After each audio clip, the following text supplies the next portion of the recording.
So I ask, what are we to do with a horrific situation such as this? I've had a lot of people say to me, I hope he rots in prison, or he can burn in hell. But the reality is we need to call out a deeper issue at hand. We live in a society that does not take action when it is most needed.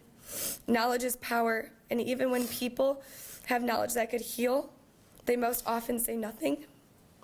It is important to remember that this man has a severe mental illness. He's a sick, evil man.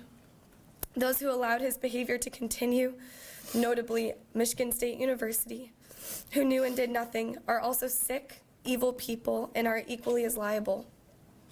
I was never notified about Larry's restrictions which were placed upon him while I was being treated. If I had known, I would have immediately stopped seeking professional help from him. Everyone after 2014 could have been protected due to these restrictions, but no one spoke up, even though they were legally obligated to do so.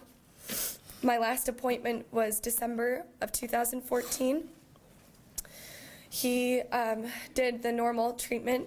Of course, vaginal penetration was a standard. Then he told me, I think you have a ligament disease called Ehlers-Danlos syndrome. He said, you're more flexible than all the other girls. I could put my whole hand inside of there and move you around however I wanted to.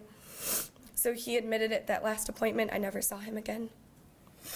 I did get diagnosed with that disease, and I suffer for the rest of my life with that, and a lot of it is probably due to the pain I have experienced from those treatments. Giving him a life sentence today is what I am asking for, but that is just the starting grounds for what really needs to happen going forward. Organizations, businesses, our schools, and universities specifically should be on high alert to protect innocent children, beginning with women. Checks and balances must be in place so that innocent children and adults do not have to live in fear of someone taking advantage of them.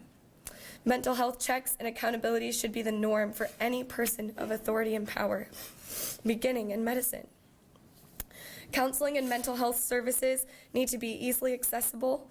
High insurance deductibles are just as prohibiting as little to no insurance. I'm a living proof of that one.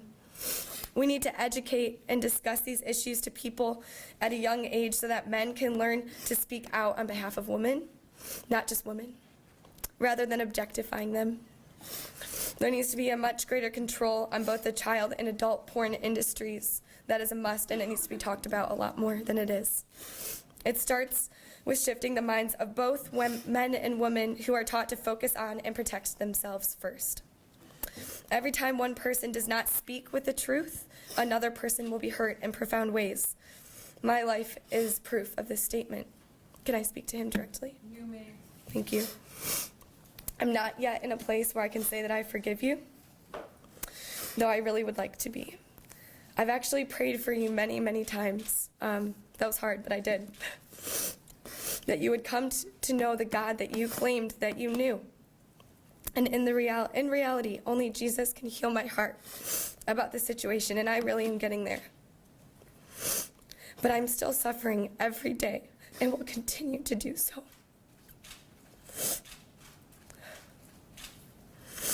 And I ask each one of you and everyone that this reaches that you will help cultivate environments where women do not have to live in fear. I wholeheartedly believe that this begins with giving you a life sentence today. Thank you so much.